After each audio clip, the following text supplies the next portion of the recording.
Woo! Cheesy, melty, meaty, smoked, stuffed meatballs, y'all. Stuffed. I'm going to show you how I made these stuffed smoked meatballs over on the Blackstone Pellet Grill. Y'all, it's going to be some good groceries. Let's get started.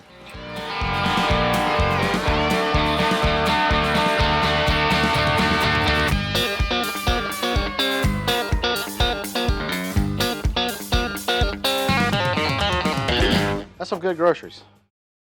All right, y'all, to get things started, I'm going to take 1 pound of 80/20 ground chuck, put that into a bowl, as well as 1 pound of ground pork. To that bowl, we're going to add 2 large eggs, some Essentials Blend because it's got the essentials, y'all. Some Outlaw Barbecue Seasoning, some garlic paste, breadcrumbs, about a half a cup, and we're going to do some 1/4 cup of half and half, and we're going to do some Worcestershire sauce. Now, I know what you're saying, Hussey, that's a lot. Make sure you look down below. There will be a recipe posted below that will have the full details. We're going to mix that really well until everything is nice and incorporated. Going about a minute or so on mixing this really well. Once it's nice and mixed, we'll get another sheet pan and we're going to start making the meatballs. These are around 2-ounce balls. If you want a little bit larger, go right ahead. Perfectly fine. Just do whatever you like. Once we get all those meatballs made, now we're going to get ready to cut our mozzarella, and I just took a block of mozzarella cheese, just cut that down into cubes. If you like, you could also buy the sticks of mozzarella and just cut those into pieces as well to place in your meatballs. Now, what we're going to do is going to take 1 cube of cheese and stuff into each meatball. Essentially, I take the meatball and I make a well in the meatball and place a piece of cheese in it, and then I mold that meat around the cheese, just like that. Nice, easy peasy. When we're done, we're going to place each one of those meatballs onto a wire rack. It makes placing onto a grill just really, really easy, makes it clean. Next, season each ball with your favorite barbecue seasoning. This is Barbecue Outlaw by Blackstone. Once we do that, we're going to head over to the pellet grill, and we're going to place this on the top rack. You could do the bottom as well, but I like the top just for a little bit more convection. We're gonna cook these for about 20-25 minutes, and we're gonna go at 250 degrees. After about 25 minutes, we're gonna take a look, and oh man, look at those. Boy, they look fire. At this point, they're done, but we're gonna put a little bit more flavor on them. Now we're gonna brush each ball with some barbecue sauce. Just use whatever favorite barbecue sauce you like, and we're going back onto the pellet grill for about 5 to 10 minutes. Let's just attack up those sugars with that sauce. And after that, man, look at those. Let's head over to the cutting board.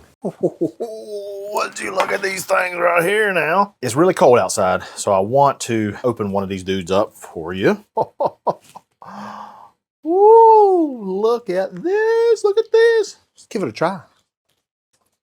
Oh my gosh. Damn, cheesy. I love that seasoning that we put on that Outlaw Barbecue from Blackstone. A little cheesy. Very sweet from that sauce that we brushed on it right at the end. Look, that sauce, it really don't even need to be back into the grill if you don't want it, but it helps tack it up. Y'all, I highly suggest you give these smoked meatballs a try. Smoked stuffed meatballs, because they're just phenomenal. Phenomenal. Hey, I appreciate you watching. Hey, head on over to the Blackstone Network where you see other awesome videos just like this. Hey, I'm Matt Hussey, and that's some good groceries.